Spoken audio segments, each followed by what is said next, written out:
দর্শক শ্রোতাবৃন্দ, আমি এখন আছি পার্বত্য জেলা বান্দরবানের প্রান্তিক লেক শান্তমিত্র বৌদ্ধ মৃ অনাথ আশ্রম এবং বিদর্শন ভাবনা কেন্দ্রে আমি এখন আছি।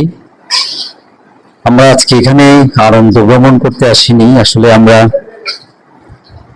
একটি জায়গায় এসেছি যেটা আশ্রম, আপনারা শুনেছেন নামটা এবং দেখতেই পাচ্ছেন আপনারা সারিবদ্ধভাবে বসে কিছু ছেলে তারা ভোজন গ্রহণ করছে। আজকে মূলত তাদের উদ্দেশ্যে আমরা এখানে এসেছি। তারা অধিকাংশ মৃ পরিবারের সন্তান, কিছু মারমা পরিবারেরও আছে। এই পার্বত্য এলাকার বিভিন্ন অঞ্চল থেকে তারা মূলত এই আশ্রমে থাকে। প্রায় 100 জনের কাছাকাছি, 70 জন মতো এই যে মৃ সম্প্রদায়ের সন্তান, একেবারে শিশু থেকে কিশোর পর্যন্ত তারা এই আশ্রমেই তারা থাকে, তারা এখানে লালিত পালিত হয়। মূলত যে কারণে আজকে আপনাদের একটু দেখাচ্ছি, একটু সংযুক্ত করেছি, সেটা হচ্ছে আজকে যে খাবার তারা খাচ্ছে প্রতিদিন আসলে তারা যে এভাবে খেতে পারে সেটাও না। সেটা যদি বলি তাদের সাথে অন্যায় করা হবে। যখন কোনো সংস্থা, কোনো ব্যক্তি, কোনো পরিবার বিশেষ কারো উদ্যোগে তাদেরকে একবেলা উন্নত খাবারের ব্যবস্থা করেন, কেবল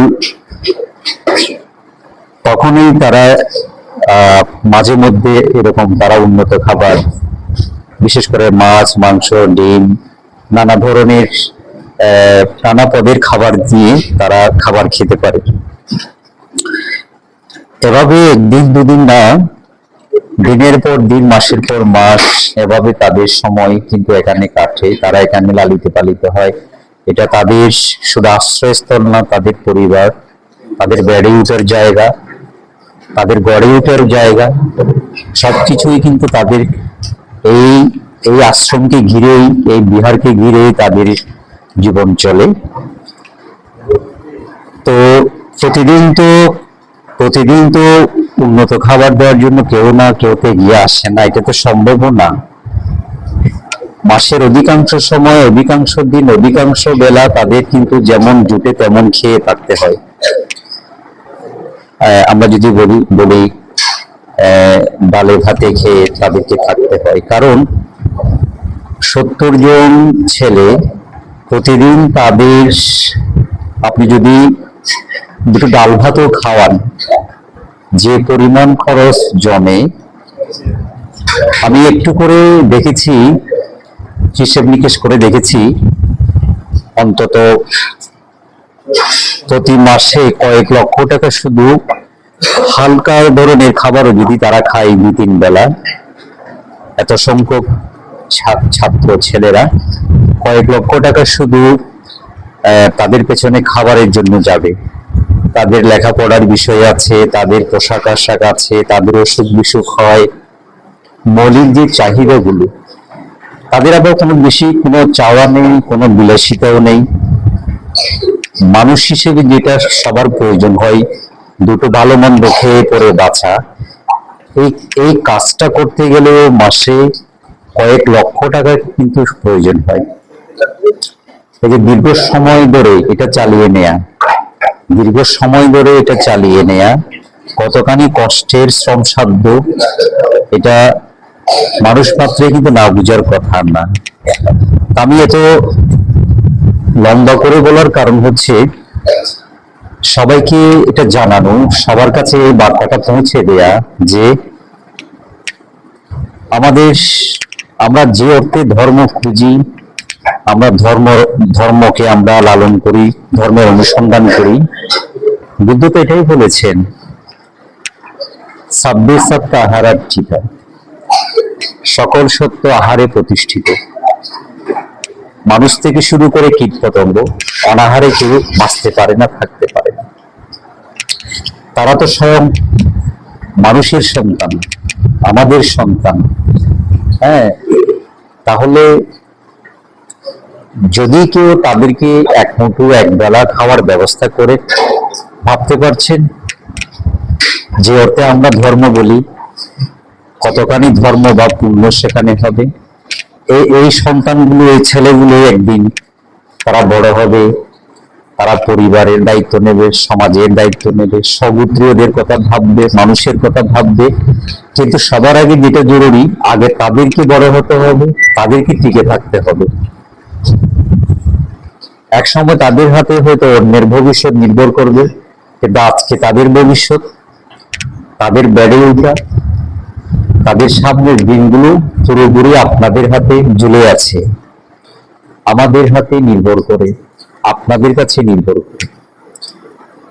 এই যে একটা জায়গায় তাদেরকে পৌঁছে দেওয়া, এই পৌঁছে দেওয়ার কাজটা যদি সমাজ না করে, আপনারা না করেন, আমরা না করি, প্রত্যেকটা ভবিষ্যৎ, প্রত্যেকটা সম্ভাবনাময় শিশু তারা অযত্নে, অবহেলায়, অভাব, অনটন, দারিদ্রতার জাতাকলে পড়ে তারা শেষ হয়ে যেতে পারে।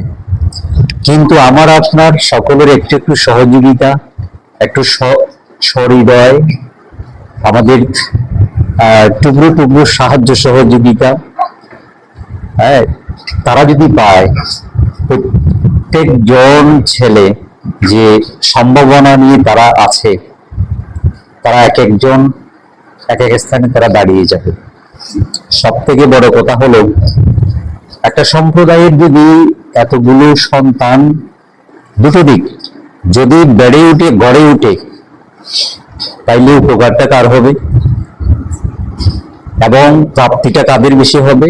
সমাজের হবে, আমাদের জাতির হবে, এই আশপাশের হবে। আবার একই সাথে যদি একটি সম্প্রদায়ের এতগুলো সন্তান ধীরে ধীরে হারিয়ে যায়, নিঃশেষ হয়ে যায়, কিংবা অভাব অনটনে করে ধর্মান্তরিত হয়ে যায়, তাহলে মোটা দাগের ক্ষতিটা কার হয়? তারা হয়তো এক পরিবার থেকে একজন যায়, কিন্তু যখন তারা 100 জন হয়, কিন্তু তখন যারা 50 জন হয়, কতগুলো পরিবার থেকে যায়। তাহলে আমরা যে অর্থে আমরা বিহারে এসে ধর্ম খুঁজি, আমরা নানান ক্ষেত্রে আমরা ধর্ম খুঁজি, সেটাও ঠিক আছে, কিন্তু আপনার সমুদ্রীয়কে, আপনার জাতিকে, জাতিসত্তাকে, সম্প্রদায়কে টিকে থাকতে হলে, বাঁচাতে হলে, ধরে রাখতে গেলে এই কাজটুকুই তো আমাদের সবাইকে করতে হবে, যে কি করে তাদেরকে বাঁচিয়ে রাখা যায়, টিকিয়ে রাখা যায়। আমি প্রথমে বলেছি, তাদের কোনো উচ্চ আকাঙ্ক্ষা নেই, বিলাসিতা নেই, দুবেলার আহার খেতে পারলে তারা খুশি, অনেক খুশি। এইটুকু যদি আমরা করতে না পারি, যে যেখানে আছি, তাহলে আমরা যদি শুধু ওইটা বলি যে না, তারা দলে দলে তারা ধর্মান্তরিত হয়ে যাচ্ছে, কিন্তু আমরা বুঝতে চাই না যে তারা, তাদের পেট আছে, তাদের ক্ষুধা লাগে, তাদেরও কষ্ট হয়। তো তারা তো অনেকেই জানে না, ধর্ম খায় না গায়ে মাখে, কিন্তু ক্ষুধা তাদের অনুভব হয়। ওই ক্ষুধা যদি নিবারণ করার মতো কোনো সুযোগ তারা না পায়, তাহলে যেদিকে গেলে ক্ষুধা মিটে যায় তারা সেদিকেই যাবে। এখন সেটাই হচ্ছে বেশিরভাগ। তো সেই কারণে আমরা শুধু সবাই যাচ্ছে যাচ্ছে বলে, গেল গেল বলে হাহুতাশ করলে কি শুধু হবে না, তাদের পাশেও আমাদেরকে দাঁড়াতে হবে। বেশি কিছু না, আপনার টুকরো টুকরো ছোট ছোট দান, ছোট ছোট অনুগ্রহ, ছোট ছোট সহযোগিতা এরকম একটি প্রতিষ্ঠানকে বাঁচিয়ে রাখতে পারে, বড় করতে পারে, এতগুলো সম্ভাবনাকে প্রস্ফুটিত করতে পারে, বিকশিত করতে পারে। আর আমাদের আপনাদের ছোট ছোট সহযোগিতার অভাবে এতগুলো জীবন, হ্যাঁ, এতগুলো ভবিষ্যৎ অন্ধকারের চোরাগলিতে হারিয়ে যেতে পারে এবং অনায়াসে এটা হয়ে যেতে পারে। তো আমি শুধু এটা বলতে চাচ্ছি যে যারা আছেন দেশে বিদেশে, শুধু এটুকু করেন যে, এখানে আমি কর্তৃপক্ষের সাথে কথা বলে দেখেছি, বিশেষ করে আমি আলাদাভাবে তাকে আপনাদেরকে দেখাবো, আপনাদের সামনে আনবো। এই স্বপ্ন যিনি দেখেছেন যে শান্তমিত্র ভিক্ষু, ওনার সাথে কথা বলে যেটা দেখলাম, অন্তত প্রতি মাসে 50 কেজি ওজনের 15 থেকে 16টি চালের বস্তা লাগে প্রতি মাসে। তাইলে একজন ব্যক্তি মাসে যদি আমরা একটা চালের বস্তার দায়িত্ব নিতে পারি, এত মানুষের ভিড়ে, এত দাতাদের ভিড়ে, এত হৃদয়বান মানুষের ভিড়ে শুধু যদি একটি চালের বস্তার দায়িত্ব নেওয়া যায় প্রতি মাসে, 30 জন অন্তত ব্যক্তি যদি, বা 30টা দল বা একক বা একাধিক যৌথভাবে মিলে এই কাজটা যদি করা যায়, যে তাদের অন্তত ভাতের নিশ্চয়তা হবে। সত্যি কি আমাদের মধ্যে এত মানুষের ভিড়ে আমরা কি এত সংখ্যক কয়েকজন মানুষে কি আমরা পেতে পারি না, যারা প্রতি মাসে একটা চালের বস্তা নেবে, অন্তত 100 জন শিশুর মুখে নিয়মিত দুমুঠো ভাত দেওয়ার জন্য? এই ভাতের নিশ্চয়তা কি আমরা তাদের দিতে পারি না? আমরা যদি এটুকুই তাদের জন্য করতে না পারি, তাহলে তারা এই অভাব অনটনে পড়ে তারা কি করে সমাজে, পরিবারে, তারা সম্প্রদায়ে কিভাবে টিকে থাকবে? তা আমি বিশেষ করে আমরা আজকে এখানে এসেছি শুধু তাদের একবেলা ভালো মন্দ খাওয়াবো সেটার জন্য না, আমরা এসেছি তাদের অন্দরমহলের খবর নেওয়ার জন্য। এবং আমি বিশ্বাস করি এরকম একটি কাজ এখানে হয়, পাহাড়ের কূলে হয়, এটা অনেকেই জানে না। সমাজে অনেক বিত্তবান, বিবেকবান এবং হৃদয়বান মানুষ আছে, আমাদের অনেক শুভানুদায়ীও আছে, তারা তো অনেকেই জানে না যে এরকম একটি কর্ম হয়, এখানে এরকম একটা আশ্রম আছে, প্রতিষ্ঠান আছে, তাদের কিছু প্রয়োজন হয়। আমি এই ভিডিও করেছি কেবল তাদের জন্য, বার্তাটা তাদের কাছে পৌঁছে দেওয়ার জন্য, যে আপনি মানুষের সেবা করতে চান, আপনি যথাপাত্রে দান করতে চান, তাহলে আপনি এখানে তাদের জন্য আপনি কিছু করতে পারেন। আমি আবারও বলছি, তাদের কোনো উচ্চ বিলাসিতা নেই, আকাঙ্ক্ষা নেই। আমার আপনার যেটা দরকার, দুবেলা খেয়ে পরে বাঁচা, সে খাওয়ার নিশ্চয়তা, খাদ্য নিরাপত্তা যাকে বলে মৌলিক অধিকার, আসুন আমরা সবাই মিলে অন্তত সে কাজটা করতে পারি কিনা।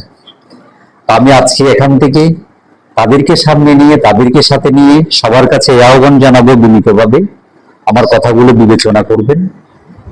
আপনারা কিভাবে যোগাযোগ করবেন এখানে, সেটাও আমি আপনাদেরকে নাম্বার দেবো স্ক্রিনে, ভিডিও স্ক্রিন আমি নাম্বার দেবো, ঠিকানা দেব। আপনারা সরাসরি যোগাযোগ করে যেভাবে পারেন তাদের সাথে যদি সম্পৃক্ত হতে পারেন, তাহলে দিন শেষে দেখবেন আপনিও মনে শান্তি পাবেন, আপনিও ভাবতে পারবেন আপনি সত্যি বুদ্ধি যেটা বলেছেন যে মুখের উপরে না, মানে আমরা যেটাকে বলি, আমি বরাবরই যেটাকে বলি তথাগত ট্রেডিশনাল, যে সবাই সুখী হোক, আজব ব্যাপার। যে খেতে পারছে না, যার পেটে ক্ষুধা গড়াগড়ি করছে, সে কি করে খুশি হবে? যার ক্ষুধাই মিটে না, সে কি করে খুশি হবে, সুখী হবে? তো সেখানে যেটা করতে হবে সেটা হচ্ছে কর্ম দিয়ে, কাজ দিয়ে মানুষকে সুখী করতে হবে। আমি মনে প্রাণে যেটা আমি বিশ্বাস করি, ধারণ করি, মুখের কথায় কি চিড়া ভিজে? চিড়া ভিজতে গেলে তো পানি লাগবে। আমরা সবাই যদি পানি ছাড়া চিড়া ভেজাতে চাই, তা তো হয় না। বুদ্ধ কিন্তু বলেছেন যে আপনাকে কাজ দিয়ে, কর্ম দিয়ে মানুষের সুখ চাইতে হবে। যে খেতে পায় না তাকে খাবার দিতে হবে, যার ক্ষুধা লাগে তার ক্ষুধা নিবারণ করতে হবে, যে রোগে কষ্ট পায় তার রোগ যাতে দূর হয়, উপশম হয়, সেক্ষেত্রে আপনাকে কাজ করতে হবে। আমি কারোর জন্য কিছু করলাম না, শুধু বলছি যে সবাই সুখী হোক। মুখের কথা কি কেউ সুখী হয়? বুদ্ধ বলতে গিয়ে কিন্তু ঠিকই বলেছিলেন, কিন্তু আমরা বুঝতে গিয়ে ভুল করেছি। এটা হচ্ছে প্রথাগত, আমাদেরকে বুদ্ধের যে বাস্তবিক যে আচরণ, প্র্যাকটিক্যাল বুদ্ধিজম, এটা আমাদেরকে অনুসরণ করতে হবে। প্রার্থনার দরকার নাই। এই যে এখন যারা খেলো, খাওয়ার আগ পর্যন্ত ক্ষুধা ছিল, ক্ষুধার কারণে তাদের ভেতরে হয়তো হাসি খুশিও বেশি ছিল না, এখন খাওয়ার পরে তৃপ্তি ভরে এরা এমনিতে তৃপ্তির হাসি হাসছে, তাদের এখন কোনো দুঃখ নাই। আমি না বললেও তারা সুখী হবে। এখন যদি না খেয়ে রেখে, ক্ষুধার জ্বালায় রেখে তাদেরকে বলি যে তোমরা সবাই সুখী হও, কি করে হবে? তো আসুন আমরা সেটা বুঝবার চেষ্টা করি। আমরা কর্ম দিয়ে মানুষের সুখ কামনা করব, আমরা কর্ম দিয়ে সত্তাকে জিয়ে রাখার চেষ্টা করব, ভালোবাসবো। আমরা যার যার অবস্থান থেকে যেভাবে পারি মানুষ মানুষের পাশে দাঁড়াবো। আমরা কর্ম দিয়ে, কাজ দিয়ে বুদ্ধের ধর্মকে আমরা বাস্তবিক জীবনে প্রতিফলিত করবো, এই আহ্বান রেখে, এই প্রত্যাশা রেখে আজকে এখানকার মতো শেষ করছি। আবার দেখা হবে আপনাদের সাথে।